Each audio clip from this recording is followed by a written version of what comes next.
If you know, you know. It's TCA in stereo. From the city to the lake, we make a noise. It's TCA summer sessions. It's TCA summer sessions. It's TCA summer sessions. Let's go. It's TCA summer sessions. It's TCA summer sessions. It's TCA summer sessions. Let's go. Let's go. All right, it is indeed the latest edition of the summer well, you can't say summer TCA summer sessions. The TCA summer sessions. We are off to a great start. I'm already tripping over my words. Matt Robinson with you in the TCA studio in beautiful Bytown, Canada. Sitting across from our buddy Matty K. What's going on, man? Allow myself to introduce Yeah, exactly. myself. How the turntables. What's going on, brother? It's good to be back in the studio. Last time we talked, I was in the process of buying a new car and jetting off to Europe. This is it. The last time we talked, you were fighting off a meltdown, like just trying to get the hell out of Dodge.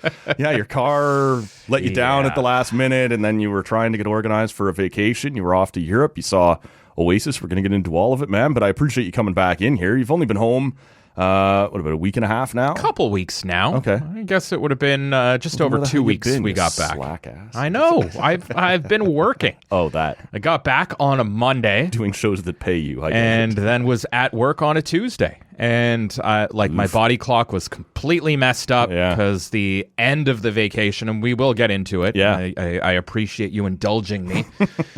But the end of the vacation was 2 nights in Helsinki, which is 7 hours ahead. Mm-hmm. 2 nights in Copenhagen, which is 6 hours ahead. 1 night in London, which is 5 hours ahead. And I was at Heathrow 2 days in a row. Ugh. And had a Not ideal. quite the experience heading to the airport. When you're at the like same 5 a.m. airport 2 days in a Copenhagen. row, you Oh. know things have gone poorly. Well, it's just, we probably, I don't know if it was the absolutely perfect plan, but if you can fly direct to and from Europe, from Ottawa, you got to take the flights you can take. Yeah. And it ended up being just an absolutely terrific trip. The end was not terrific. Yeah, the 5 a.m. trip to the Copenhagen airport, a little scary. Might have been threatened to be shot by a guy who was reaching By your wife. into his back. No, my wife and I were great. Yeah. The cracked out man at the Copenhagen train station who was screaming at me that he was going to shoot me. Wow. And if I didn't stop and talk to him, and if I didn't answer him, was not the best. But Jesus Christ. yeah, that'll get your adrenaline going. Seriously. At 5 a.m. But we made it. I'm here. I've been back at work. I got to see a Redblacks win. The Redblacks did not win while I was away. I was going to say, they were kind enough to you Yeah. to hold firm on their win total They for waited. the couple of weeks you were gone. They waited. Some of us were less enthused about it. We'll get into that as well. I should say before we crack the beers here, just because I did another show, I do a guest spot on another show once a month here, and I recorded that with them this morning, and the guy was kind enough to tell me that I sound like shit, which is nice. Now, I did battle a bit of a bug of some kind. I have no idea what walloped me over the weekend. I feel fine now, but he says my voice has not recovered, so if the rest of you are hearing that, apologies, I guess, but we're working through it. You look great. You sound great to me. So maybe my ears are off. Yeah, or I always feel like maybe I his sound ears were okay. off. The look great, I appreciate that, man. I needed that today. Thank you. That helps a lot. Let's have a pint. What'd you grab there? I grabbed a Sucker Punch red raspberry sour That's what I took from this morning Double from this Trouble. fucking guy. Oh, yeah. I'm real excited. Okay. It's one that I've never had, at least not that I remember. I'll have to check my Untapped because that's more how I remember which beers I've drank. But I'm on a bit of a sour kick right now. Okay. And it's not my usual go-to, so I'm real excited for this. What have you got there, my friend? Yeah, I'm going to roll this time with one from our friends at Lake of Bays. Good people. Yeah. And this is called Before the Dawn. It's a dry porter. And I'm anxious to try this. Because honestly, well, It's nice. Oh, that's nice as well. Okay. We can get it. Last summer, maybe it wasn't last summer, but last year sometime, I had been asking for years our friend Angela from Lake of Bays, hey, when's there going to be a stout?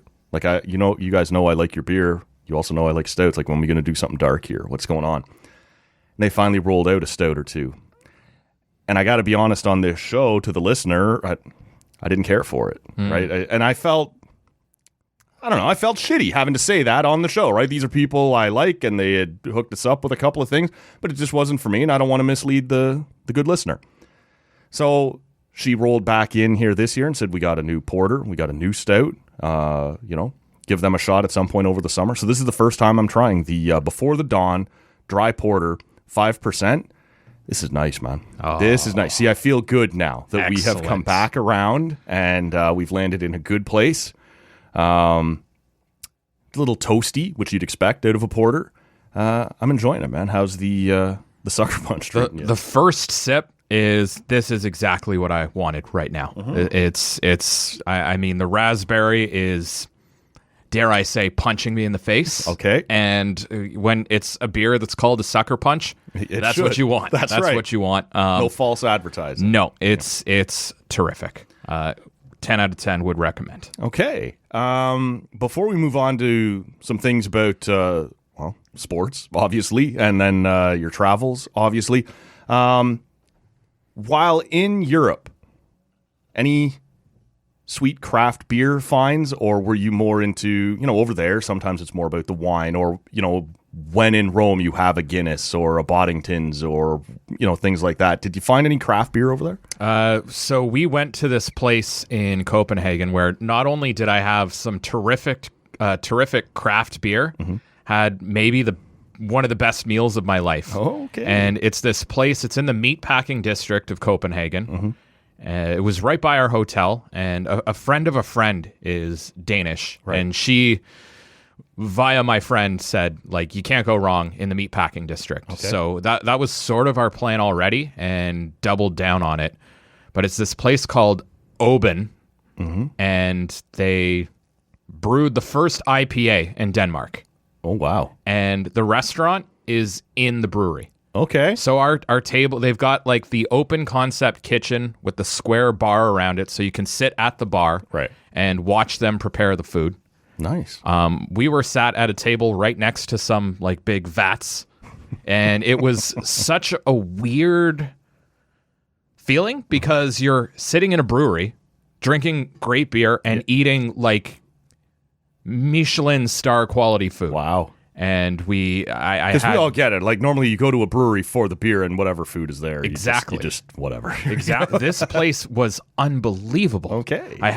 We did a few courses and started with this like appetizer thing that had these like chicken spring rolls, which were just mind-blowingly, all four of the things we got were mind-blowingly great.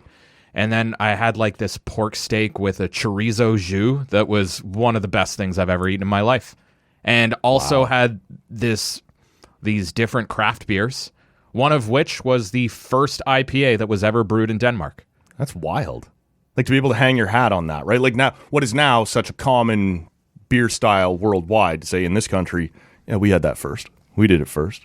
That's pretty sweet. Yeah, hit a lot of craft beer places. That's a big thing for both my wife and I. And like our honeymoon, we hit a few different cities and all sorts of breweries on the honeymoon. Yeah. And so like craft beers, local you have to beers. Scope that out ahead of time before you go. Like, you on the Untapped, typing in postal codes and city names. And I'm going to be honest here. My wife is the planner in our relationship. You know what? I'm not shocked to hear that. It's very, very lucky for me. I think we complement each other pretty well. Right. But she found Oben before we even had the meatpacking district recommended to us. Okay, yeah. And it was sort of like, okay, this backs up the locals' recommendation. But my wife had already found it and did not steer us wrong. So I'll blow through this quickly because many of the listeners will have already heard this, but it's not like many people are there like weekly or whatever, but I've been to Copenhagen one time, flew in, went across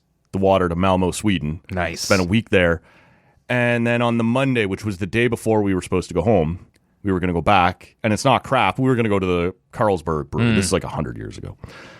So we're like navigating, like you don't yet have like your iPhone that can tell you which bus to take and whatever. So you take the bridge / tunnel across whatever the strait is there between Sweden and Denmark. You end up at the Copenhagen airport, and then you take a bus from there to like their downtown bus terminal. You have to figure out which one. And then it drops you at the bottom of this giant fucking hill, and the brewery's up on top.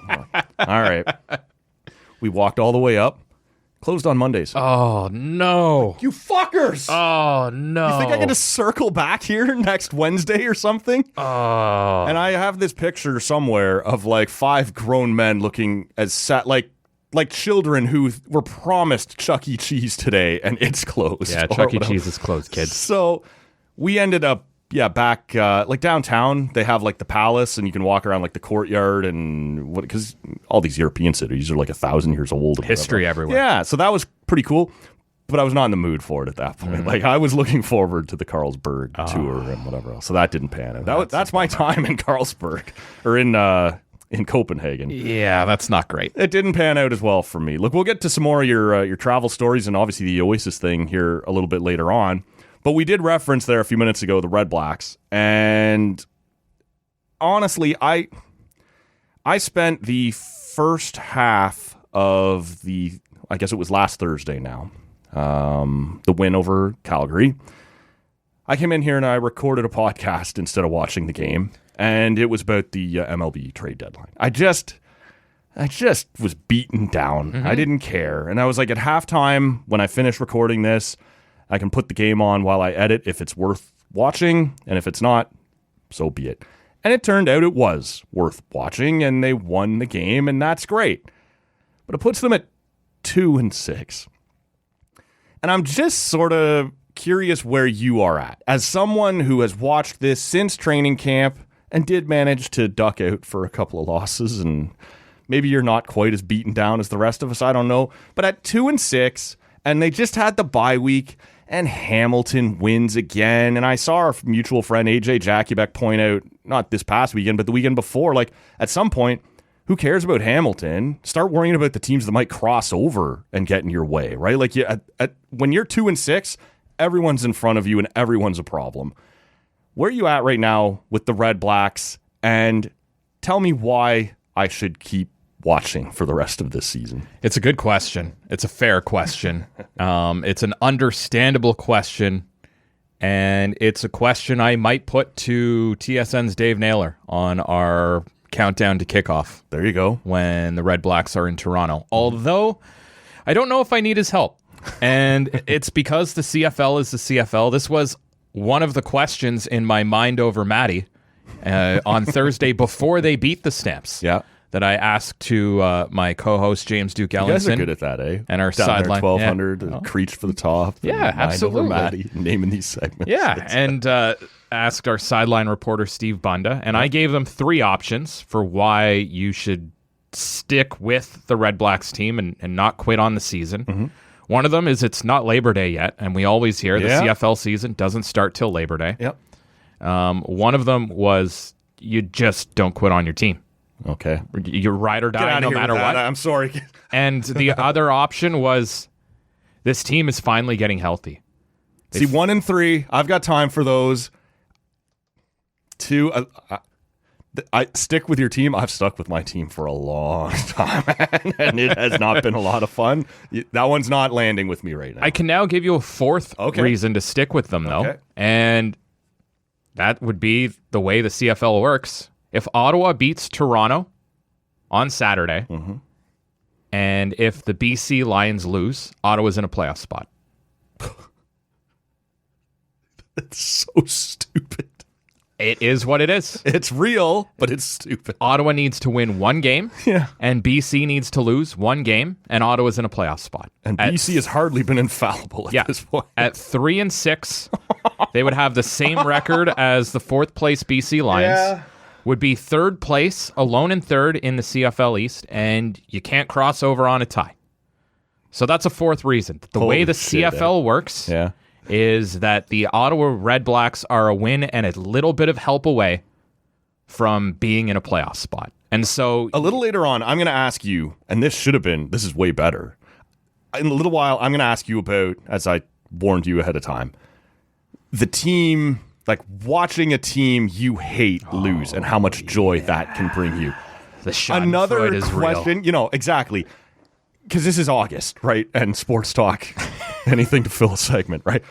I'm not going to say anything, but the yes. most undeserving teams to have ever made the playoffs would have been another one on this level at 3 and look, obviously there's still a long way to go, as you point out, but to be in a playoff spot at 3-6, it reminds me a lot of the AL Central in baseball over the years, where the Jays and the Yankees and the Red Sox and the Orioles are beating the shit out of each other. You got one team, the Royals or something, over in the Central, just cruising over a brutal division. You think of the old South Least division in the NHL. This is it, man. That's it, exactly. I had not... Man, that was not on my radar, that a win this weekend puts you in a playoff spot with a Lions loss. BC's at Hamilton to kick off the week. Yeah. The way the Tabbies are playing... I like the Ticats over the Lions. Yeah. And I don't know if in nature I'm taking Tiger Cats over Lions. Sure. I'm not certain, but they are getting healthy. That is a great point. They have been beaten up, and that is a fair criticism. A lot of the talk online, and Twitter's a reasonable and rational place to have a conversation about your favorite sports team as they're losing. Everybody's in a good headspace. just like our post-game show after a loss. This is it. A lot of the complaints seem to have been around that this looks too familiar. Unforced penalties, like shooting yourself in the foot when you don't need to. Is there a way, to me, that part isn't necessarily injury related? Do you push back on that, or? Right. It's all fair. Yeah. It's all extremely fair. And I am never going to tell a fan how to fan. Sure. And we've had a few callers who are staples on the post-game show call in and say they're done for the year. They're done. Keith, our man, is done for the year. He said he called in after the second Hamilton loss when I was my last night in London. Right. And he said he was done. He wouldn't be calling until wouldn't be calling again until they're signing free agents. Okay. And I got a little selfish on the post-game show against the Stamps because I was like, Keith, I understand you being done, but you can't be done when I'm away. I need to talk to you, man. And so I put the bat signal out, and Keith called us. Okay. And he was like, I didn't watch the game, but if they win 4 in a row, then I'm back in. But I can't watch bad football, man. I can't watch the penalties. I can't watch the stupid decisions. Crazy, I can't watch predictable offenses. I can't watch bad football. And I get that. Yeah. I understand. It's troubling. Some of the issues that have not been cleaned up are really troubling. I think the play calling and the job that Tommy Condell has been doing hasn't been good enough. Right. And great that they beat the Calgary Stampeders. Fantastic. Yeah. They beat the Calgary Stampeders, who were without their 2 best receivers and their starting quarterback, and were starting a guy who had never started a game in the CFL. Yep. So that's a game. Like a guy that pops up in like year 9 of your Madden dynasty when they're just making up names and aren't real. Yeah. And so way to go. Like it had counts. to win that game. Yeah, that's right. Beat who's in front of you. They won the game. Yep. And so they need to play a lot better than they did last. And the defense balled out. The defense was great. But the defense was playing a guy who was starting his first CFL game. That's right. And they did not have their 2 best receivers in the game. And so you could tell they were going to rely on the run game. You can stack the box a little bit. You can, and so not to take anything away from defense. The defense played a great game. The defense should have played a great game. That's it. That's good, though, that they were able to do it. Yeah, of course. You can only beat who they put in front of you, right? And this is who showed up this week. Good on you. The offense looked good at times. It looked terrible at times. Yeah. That third quarter, I think they got their first down of the second half with about 40 seconds left in the third quarter. Yeah. It was awful. But Calgary has a pretty damn good defense. So 2 things can be true. But it's something that I've talked about on our drive show on TSN 1200. And it's something that is shocking to me as a hack who is not very athletic, who I'm not anywhere close to a professional elite athlete. I don't pretend to be. Sure. But it is amazing to me for people who are so good at what they do to be so dependent on confidence, and how important even for the best of the best confidence is. And so that win can go a long way for this team. That there's a reason to believe that getting that win at home in front of their fans under their belt will allow them to play better, because they are feeling a little bit better about themselves. And they had a really upbeat, high-energy practice yesterday. Like, you could tell by the way they practiced that they're feeling different. It had gone to their legs here a little bit. Exactly. And so if they can play a little bit better, if they can improve, and as Amari Henderson, who had his first pick as a Red Black in that game, told us on the show earlier this week, if they can start stacking wins, then it's right in front of them. Their schedule's pretty favorable over the coming weeks. It's a huge game against the Argos on Saturday. They only play 2, and so there's like point differential, and the tiebreaker is at stake here. And which they've already lost to Hamilton. That's right. Yeah. I'm not worried about Hamilton. Okay. I don't think you're catching Hamilton. Right. I'm not worried about Montreal. I'm worried about basically being on the road for the playoffs right now. Sure. I'm worried about winning games that are in front of me, and you can make a case. Sure. So last thing on the Red Blacks, because on last week's edition of the TCA Summer Sessions, we had Lisa Wallace make her TCA debut, and she's been keeping a pretty close eye on the Red Blacks as well. Great Lisa Wallace. Yeah. As Ian Mendez put it, the good Wallace. You got the better Wallace. Not even close. I saw both of them last game, and one of the interactions was way more enjoyable. Pleasant than the other. Yeah. So when she was in, I asked her the same question that a lot of fans are asking. They went out, they hired a potential replacement for Bob Dice and put him on as special teams coach. Just, quickly, in your mind, is there any chance they're making a change this season, or from this point on, for better or worse, they're going to ride this out and they'll make decisions in the offseason? I would be shocked if they made an in-season change at this point. Okay. The time to do it would have been after the second straight loss to the Ticats going into a bye week. Yes.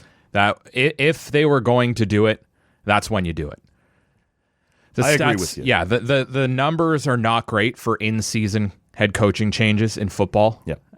Obviously, you have a guy in-house, a guy who's familiar with the city, with the organization. And a guy who the fan base kind of has this, hey, wasn't that the guy that helped us win? But the argument a while ago against him for an in-season change is special teams have not been terrific this year either. That's fair, yeah. So, but I think if they were going to make a change, it would have happened while I was in Europe or shortly thereafter. And you drop 2 in a row to Hamilton, go into a bye week, that would be the time if you were going to make a change. Obviously, they have the operating cap in the CFL as well. I don't think it's... I think this is Bob Dice's season. That almost helps him, though, doesn't it? Like, he's here. He's not... It doesn't cost you more to bring in a new head coach. But you're probably changing the contract a little bit. I guess so. I just don't think... I can't... I would be absolutely stunned if they made a change this season. You're right, because the window was there and they chose not to. Exactly. Just before we take a break here, the Sens.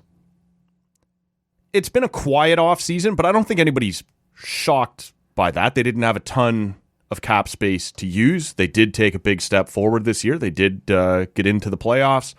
I don't know how you feel, so certainly you can push back on this if you feel it's unwarranted. I think the days of the forwards taking these big year-over-year huge steps forward have probably passed. Doesn't mean guys won't improve. Like a Tim Stützle can still round out his game and still become a better number one center, but the years of being 10 or 12 or 15% better year over year, at this age have probably passed. I think despite how good he already is, Jake Sanderson could still take another big step if he's not already a top 10 defenseman in the league. He could solidify himself as that.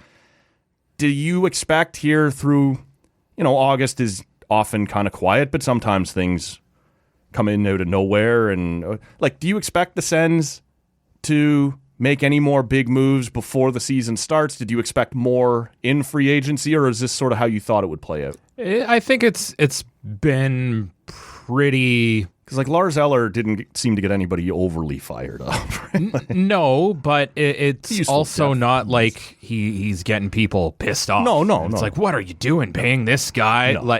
So He's a useful bottom six guy. And a more natural, reliable center than Adam Gaudette was. And not to disparage Adam Gaudette. He had Heaven forbid. an unbelievable season.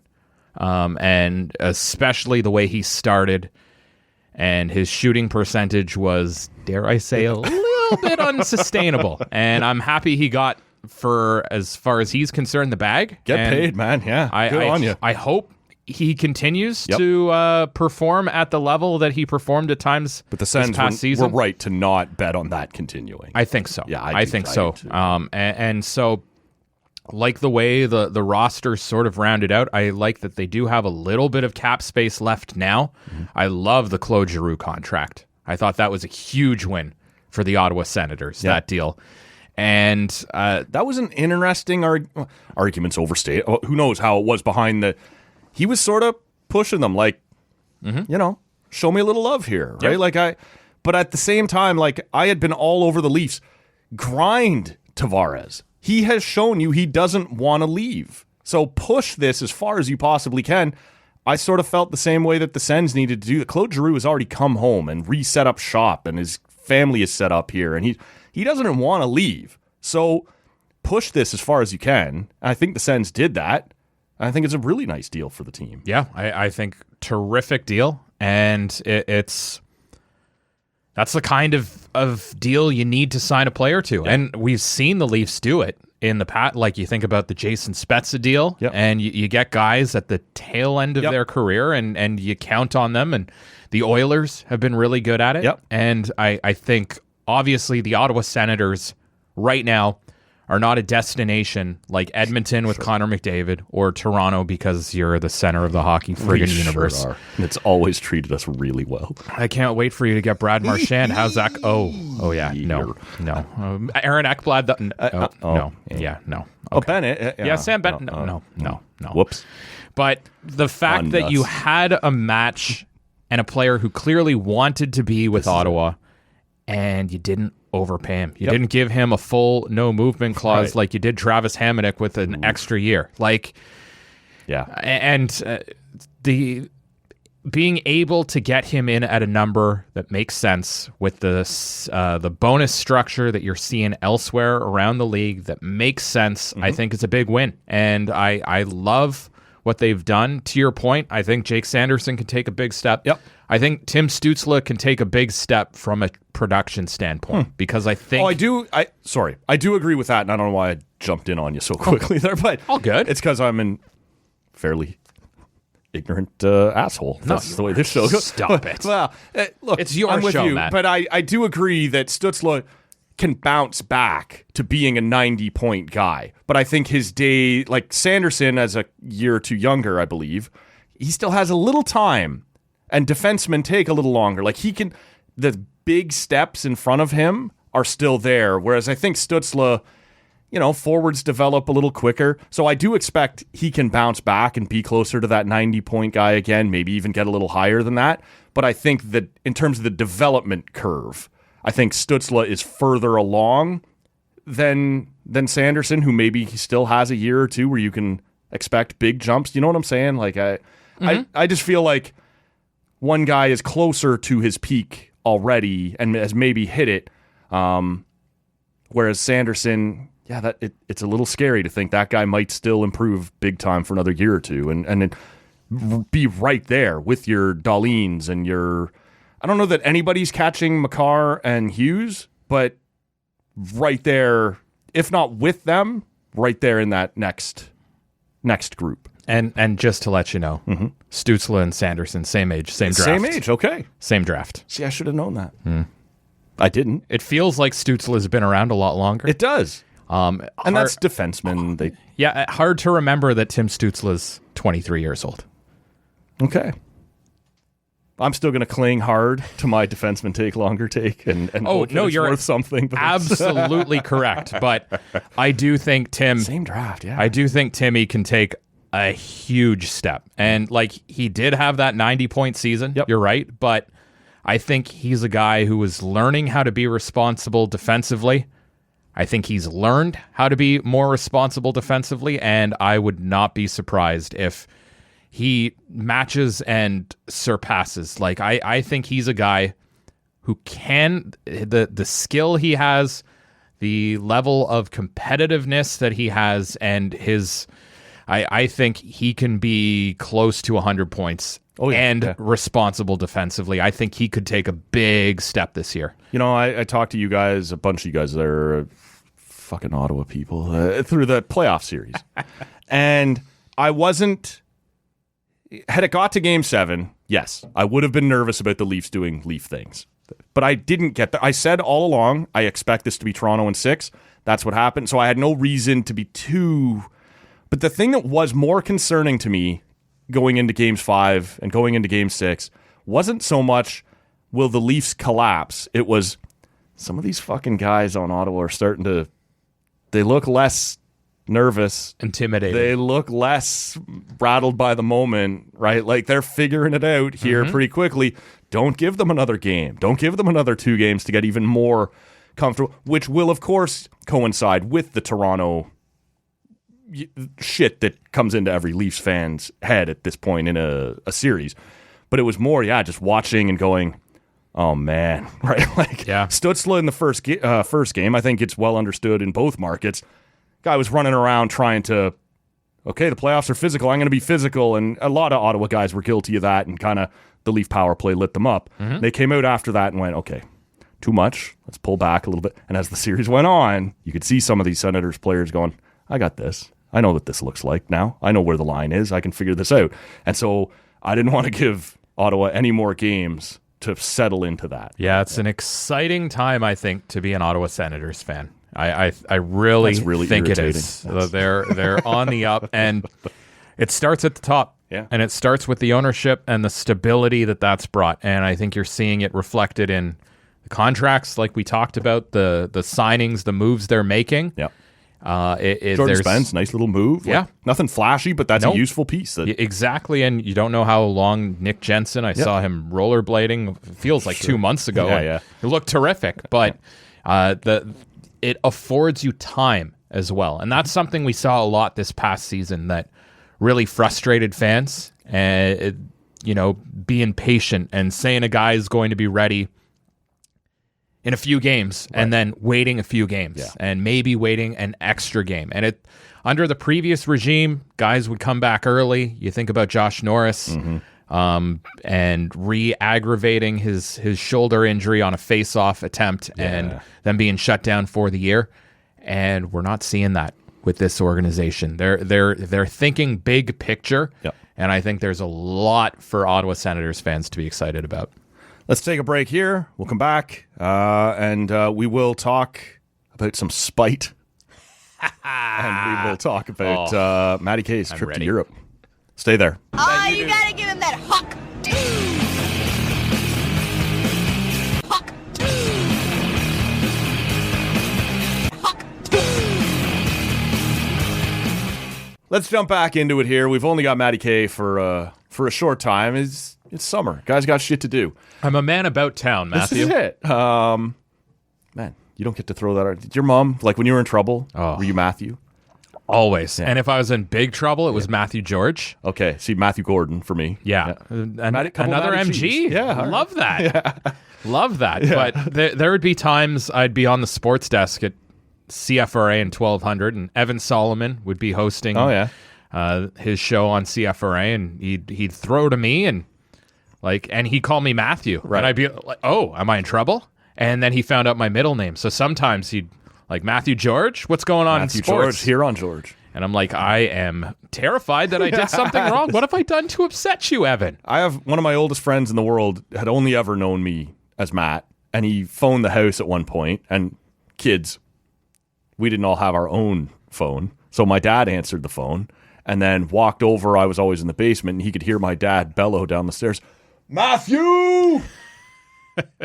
And ever since, not ever since, but often enough, when he sees me, he's Matthew, this buddy now. Love that. Yeah, so Love that.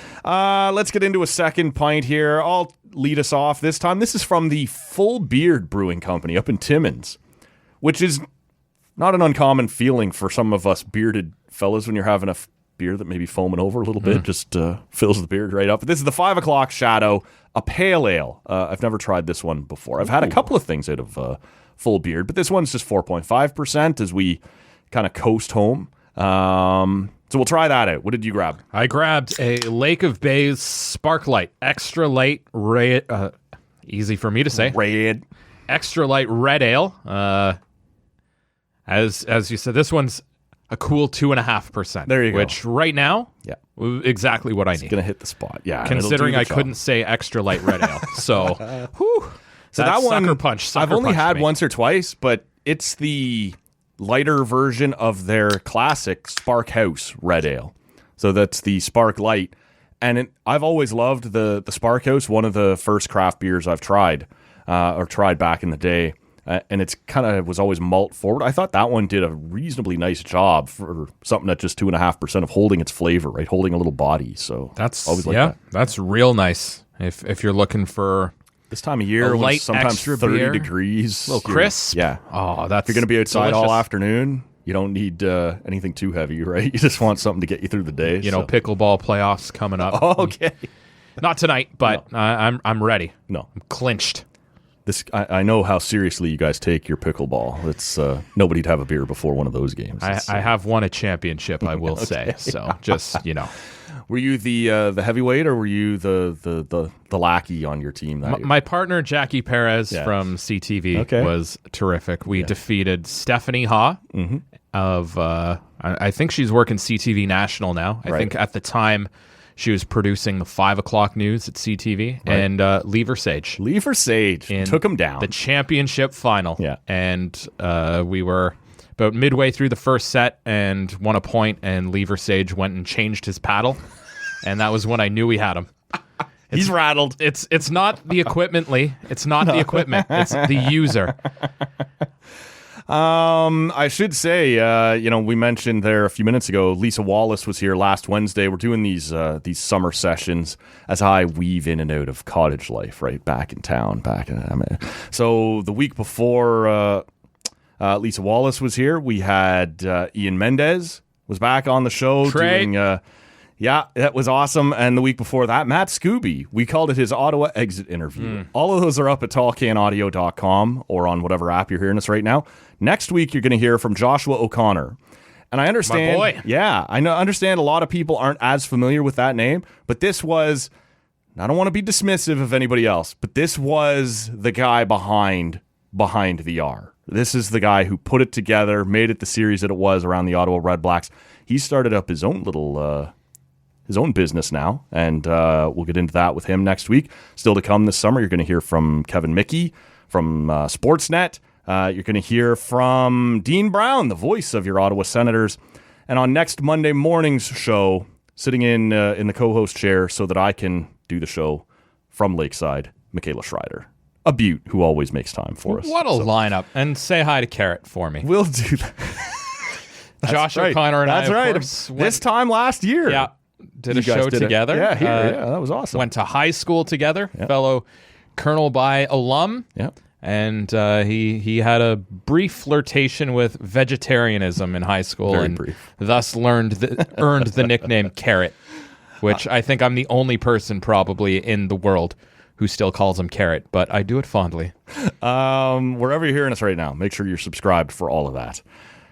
I did text you last night. Nasty, just kick it around. Some Just give it a little homework. thought. Yeah. And I'm going to ask everybody coming down the pipe here for the rest of the summer. The assignment was watching a team that you hate lose, but it couldn't be to your favorite team. So this could be any sport. And in theory, something bad happened to the Yankees when the Blue Jays beat them. That doesn't work, right? You can't. It's got to be something bad happened to the Yankees to somebody else, and you were almost every bit as excited as if it had been your team achieving something. I acknowledged in that text message I was just begging for anti-Leafs stuff, and I have a feeling that's what's coming my way. But to build some anticipation, why don't I go first? Sure. Because I don't have any anti-Leaf thoughts. I have many anti-Leaf thoughts, but I try and keep them to myself. If it's Jeff Friesen or Chris Kunitz, I'm going to punch you in the throat. Not. And it's not, because it's going to come off so shitty and so condescending, and that's great. You don't hate the Senators. The Sens don't sit on my radar that way. They used to. They absolutely used to, but it's been so long. Like, I smiled when Chris Kunitz scored in 2017. Stop it. But I didn't jump up and down. The first place that my mind went, 2003, Marlins Yankees. I remember it well. And this was beautiful.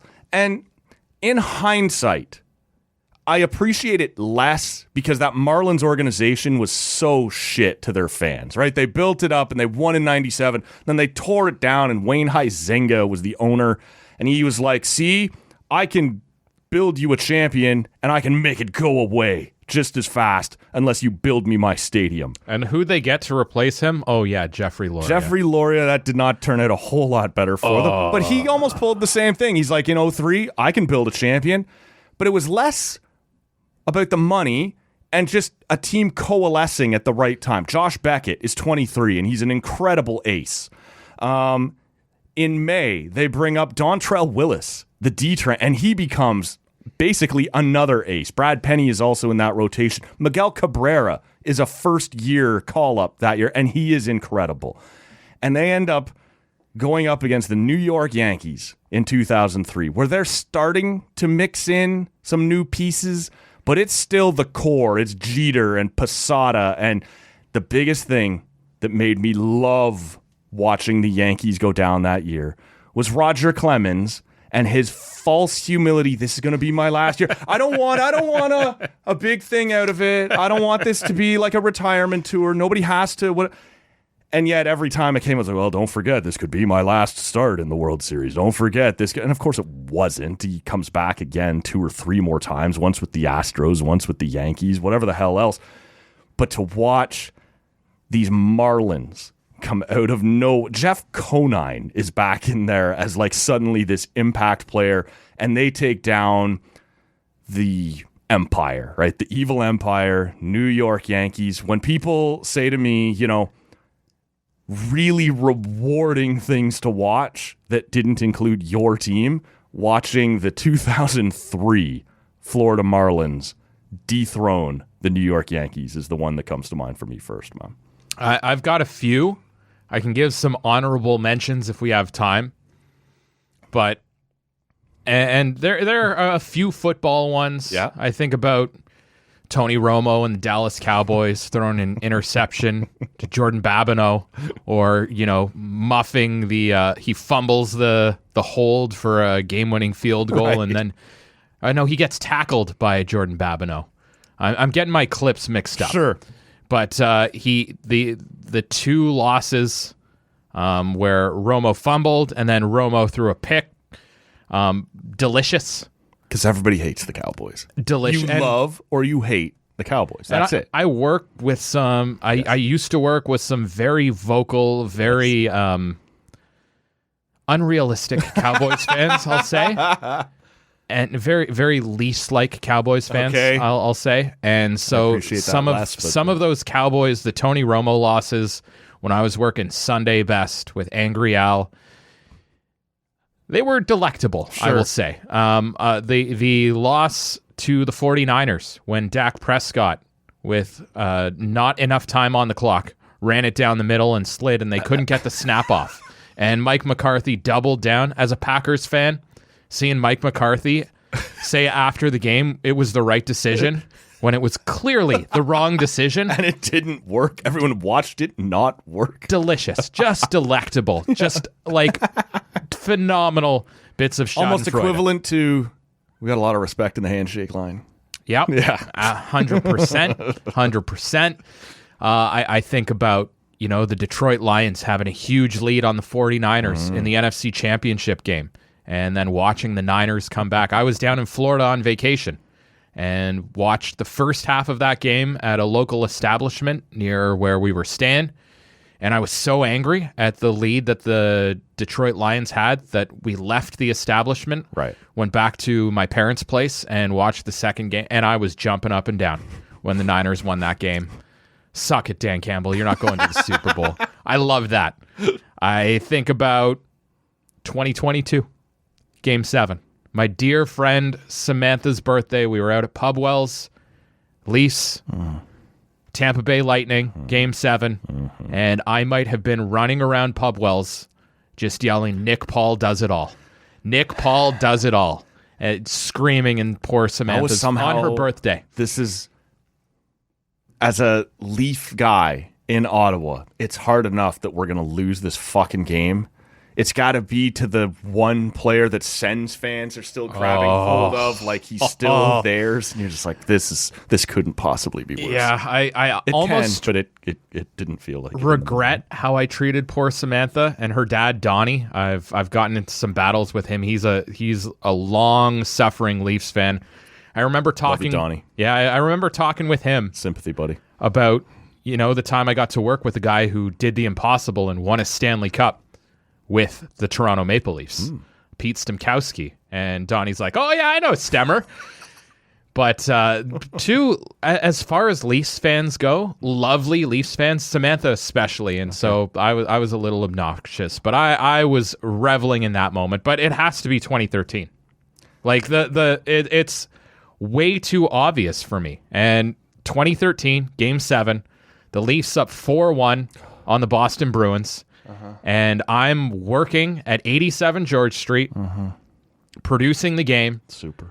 And I'm listening to Joe Bowen counting down the seconds with like 4 minutes and change to go, where Joe Bowen on the call is like 4:25, 24, 23 seconds left. I might have texted Jim Ralph, congratulations on round 2. Asshole. Looking to engineer a reverse jinx. I might have gone across the hall into CFRA to try and change the juju because the Bruins were not doing much when I was in TSN, or I think it was Team 1200 Master Control. And sure enough, we all know what happened. Patrice Bergeron ties the game late. Is that what happened?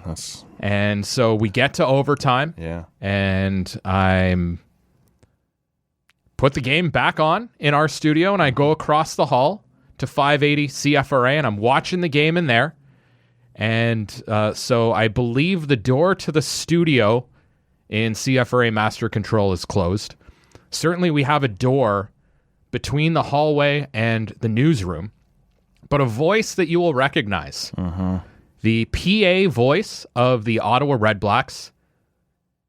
He will be on the call with AJ Jakubek when the Red Blacks are in Toronto to take on the Argos. Mike Sutherland, terrific guy, one of my favorite people. Sure. He's doing the news at CFRA at the time. Okay. He's hosting, he's announcing a newscast.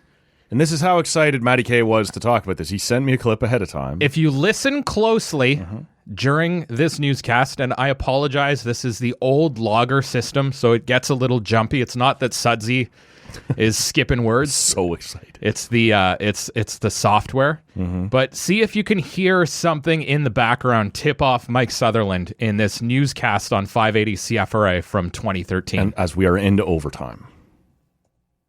CFRA Sports, the Leafs are visiting Boston tonight. It's Game 7 of their front series.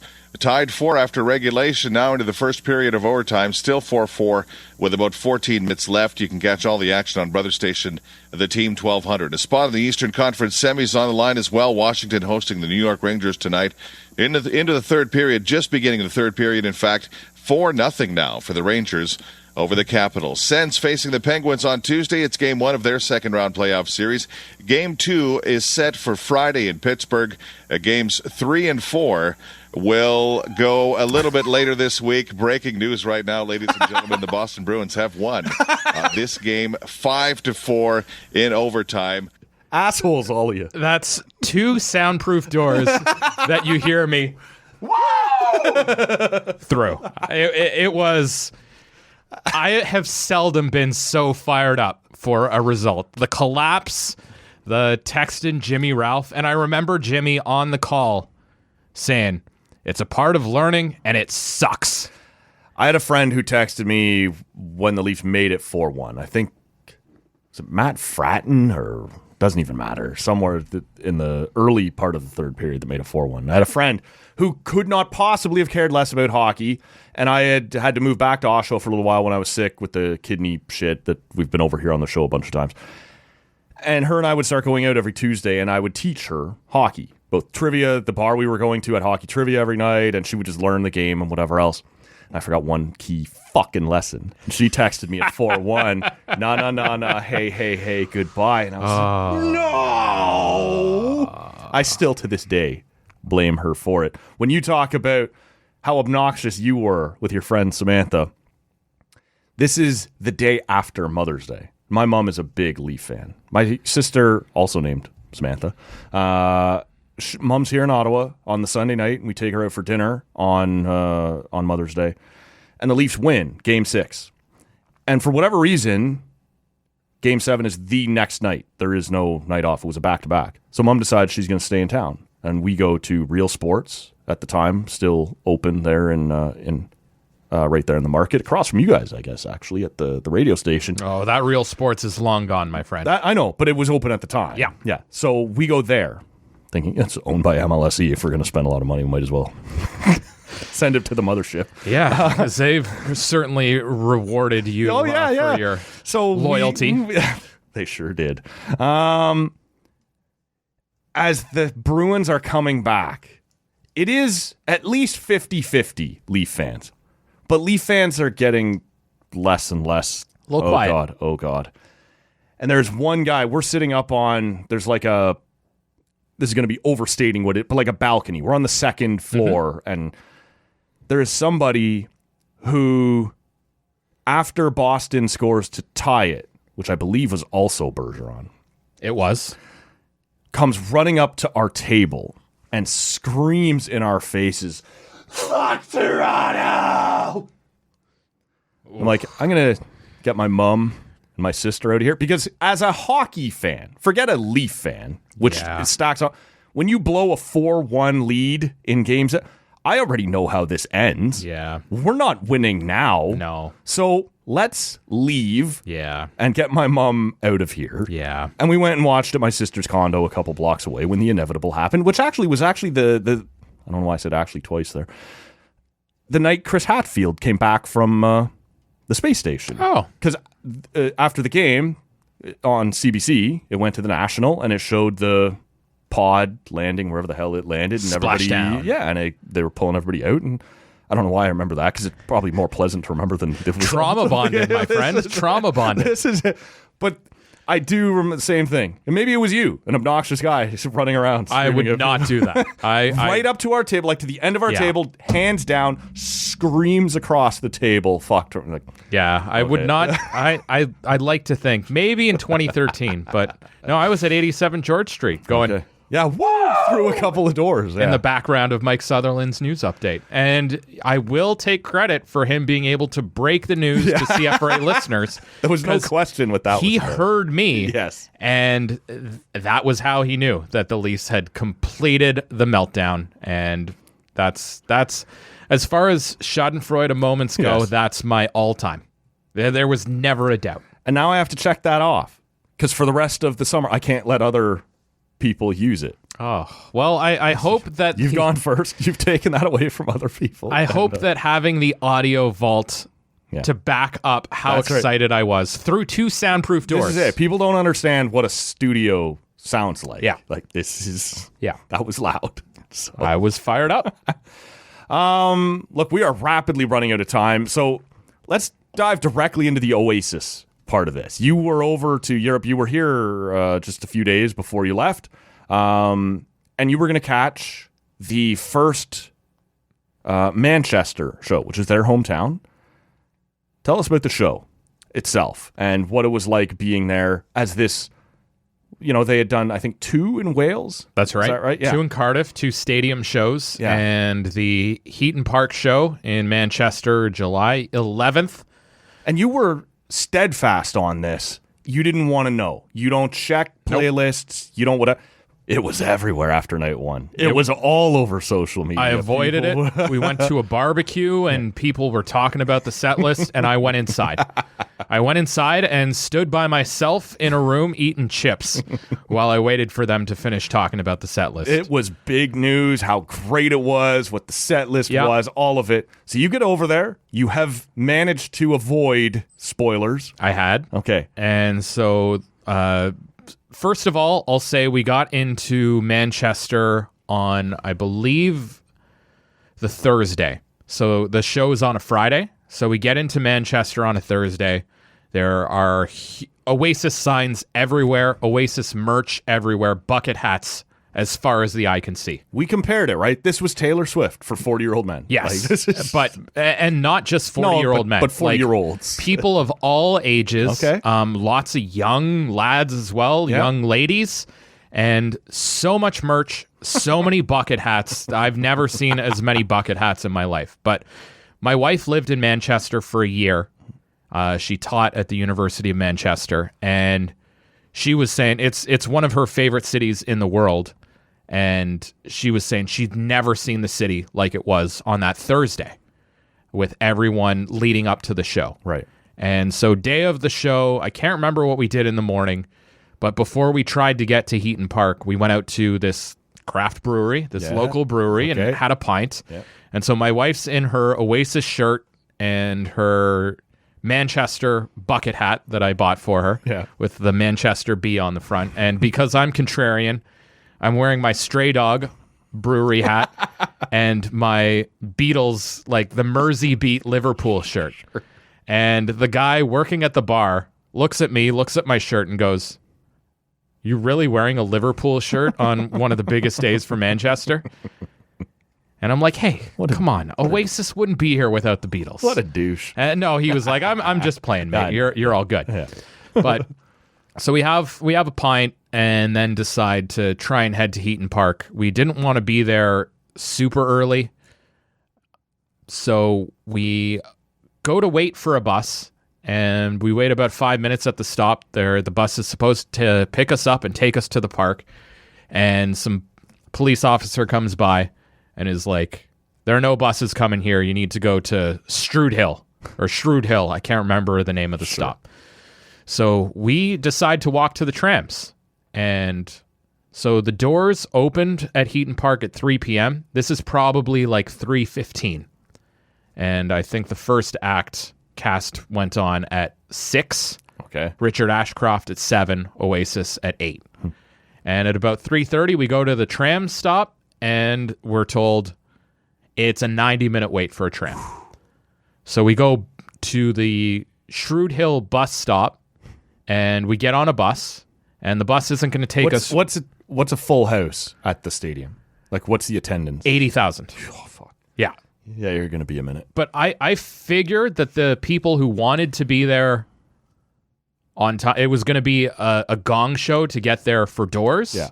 And if we waited a little bit after doors, there'd be a bit of a lull. Yeah, okay. And then people timing up probably to see Richard Ashcroft, but definitely to see Oasis. Sure. So we catch a bus. It's supposed to take us about, I think, one stop before Heaton Park. And I would never complain about the weather on our vacation. It is sunny, and it feels like 42 degrees. In England. In northern England. Yeah.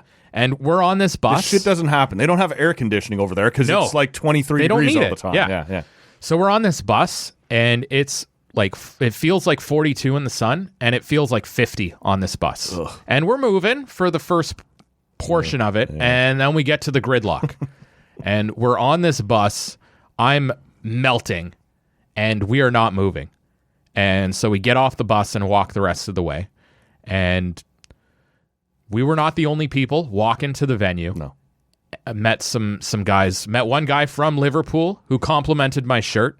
Nobody could believe that we had come all the way from Canada to see this show. Met some guys from Ireland, some guys from Scotland, and everyone. It was like they could not believe this was happening. Yeah. It was like kids at Christmas who don't believe that Santa has actually come. Right.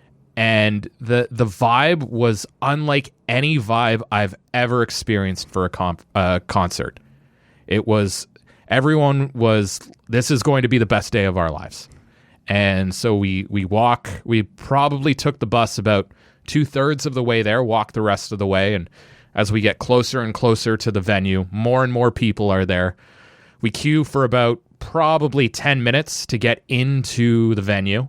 That all goes relatively smoothly. We get into the venue, get a bite to eat, and there's no shade to be found.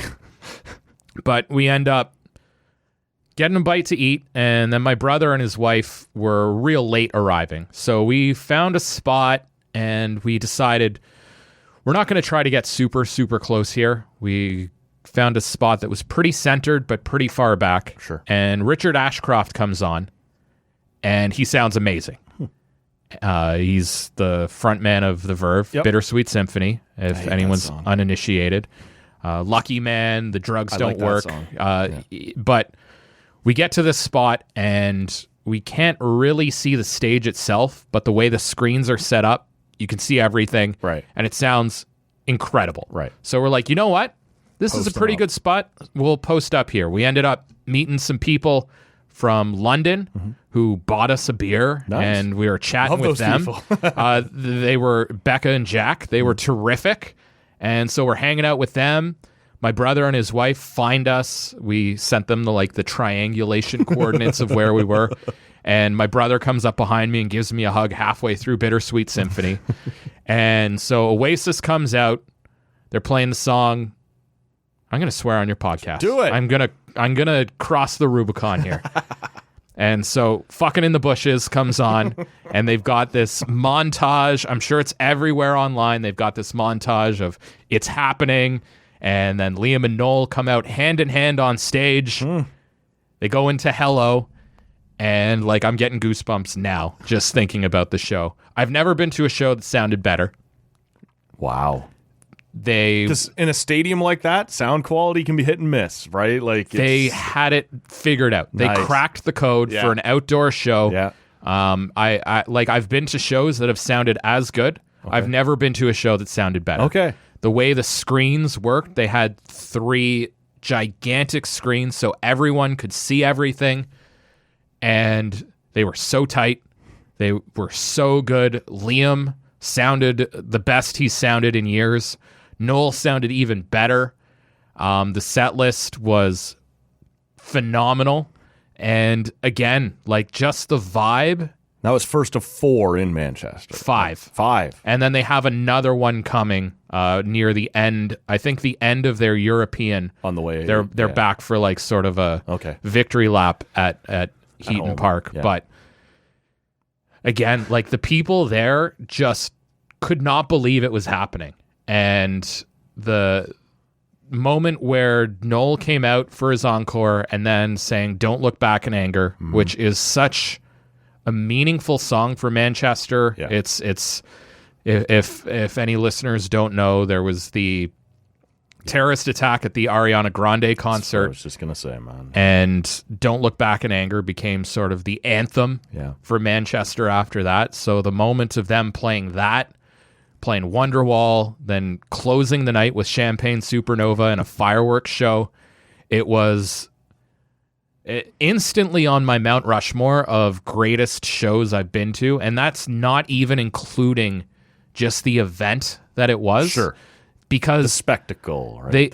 They sounded incredible. I could not believe how good they sounded. Noel was playing all the guitar solos, the lead parts, which I'm not a diehard, long time like listen to nothing but Oasis fan, but that's not something that he had done in the late stages of their touring. Their drummer was phenomenal and apparently like a really important part in what drove the band to sound as good as they do. But man, oh man, it was just incredible. No real tension that I picked up on between the brothers. I was gonna like, was there any vibe during it that said, yeah, they're gonna do it, they're gonna do the whole tour, or that, oh fuck, there's no way they're gonna make it? Like anything. Honestly, after seeing the show, it felt to me like they're going to be able to get through it. Yeah. Again, they came out on stage together, then sort of did their own thing. Because the joke was like when Blink 182 got back together, see it as early in the tour as you can. Yeah, these guys break up all the time. Right? I saw Van Halen in Montreal and David Lee Roth's reunion tour with them, and it was early on. They did not make it through the entire thing. Right. So Noel has, and if you're going to the show in Toronto or seeing them in Mexico City or somewhere, and you're like me and don't want to know the set list, then mute the pod for the next few seconds. But there's a section where Noel does sort of his own mini set list of some of his songs that he sings, and Liam's off stage for that. Liam doesn't stay on stage while Noel sings. Sure. And then the first two encore songs are Noel's songs, one of which is Don't Look Back in Anger. Okay. And so once again, Liam's not on stage for that, so it's not like he's out. So they're giving each shaking other the a little tambourine. space to Exactly. do their thing. But Okay. they interacted well. There was a moment before the song Do You Know What I Mean, where Liam dedicated the song to the greatest manager in the history of football, Pep Guardiola. Yes. Who apparently was in the house. Oh, wow. And we're in Manchester, so there's some City fans, some United fans. There was some booing. And Noel was not very happy at the fans who were booing. Sure. But that was probably, I mean, every song was incredible. But Do You Know What I Mean is maybe the best sounding song because the two of them sing together and harmonize. And like I remember turning to my wife during some of the chorus where Noel and Liam are singing together, and I was like, these guys sound freaking incredible. Like this, I cannot believe this is happening. Right. It was just an unbelievable show. And yet, probably not the highlight of my trip, Matt. Oh, man. We've only got a couple of minutes then. Hit us. Went to Helsinki. Yeah. If you don't know, Kaunisviita, a very Finnish name. I did not. Honestly. My dad's mom and dad were both born and raised in Finland, in northern Finland, not from Helsinki. Like if it was Kaunisviitanen or something, I might have caught on. I did not know until recently. Yeah, the correct pronunciation is Kaunisviita. Sure. But we've anglicized it a long time ago. I was always There's told been a long it's time joke Kaunisviita. on this show that even the Canadian kid Jake Vertanen, that's Vertanen. Like it's got it. Now he ended up disgracing himself, so we ended up not being able to hang on to that joke for as long as we wanted. But yeah, it happens. Yeah. Life moves pretty fast. This is it. But honestly, Maddie, like we flew in from Edinburgh in Scotland into Helsinki and decided, you know what, we're just going to take an Uber to our hotel. And sitting in the back seat of the Uber from the airport, driving through Finland, and I got emotional. I was not expecting it, but thinking of my mumu and my papa and the history and stuff, I got a little emotional driving through the Finnish countryside. homeland, right? And we had an amazing dinner. Our first night in Helsinki had one of the best soup I've ever had, a smoked salmon soup that was unbelievable. But the next day, we went to this place called Loilu, which is right on the Baltic Sea, and it's in Helsinki. It's about a half-hour walk from like the city center. right. And they've got 3 saunas right on the Baltic. And we were in there for, I think So this made it onto your Instagram, which you warned us before you left doesn't get it. I almost added much. put nothing on Okay. Instagram. Yeah, this made it. But yeah, I think we had 2 hours. It's sort of, kind of, maybe a little bit comparable to Le Nordic, but not really.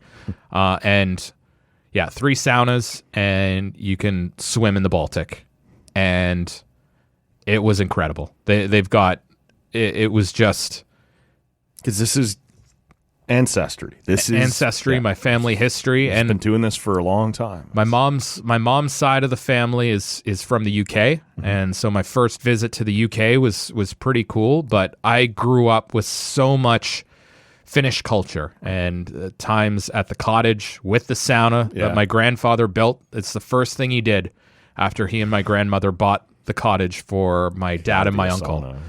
Built the sauna. Yeah. And so I've grown up. I've probably been in the sauna since the age of 3, and like been stoking the fire to heat the sauna since probably age 7. And it's amazing as well. The Finnish people are so deferential and so welcoming, because if you're a Finn, you pour water on the rocks, and to get the steam going, it amps up the heat.